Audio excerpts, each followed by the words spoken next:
Hello, সবাই কেমন আছেন? আসসালামু আলাইকুম। আমি আশিক দেওয়ান লাভ ফ্লুটসের পক্ষ থেকে আপনাদের সবাইকে শুভেচ্ছা।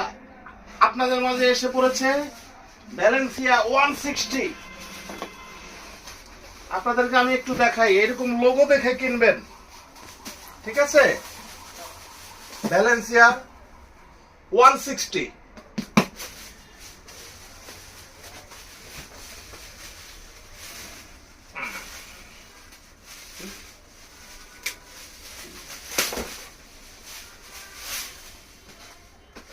আপনারা জেনে অত্যন্ত খুশি হবেন যে বাজাইতেও অনেক ভালো, দেখতেও অনেক ভালো, বক্সও অনেক সুন্দর, মজবুত। দেখেছেন? ভ্যালেন্সিয়া 160। বাংলাদেশে যারা, বিশ্বে যারা উস্তাদ আছে, এই ভ্যালেন্সিয়া 160টাই সবাই ইউজ করে।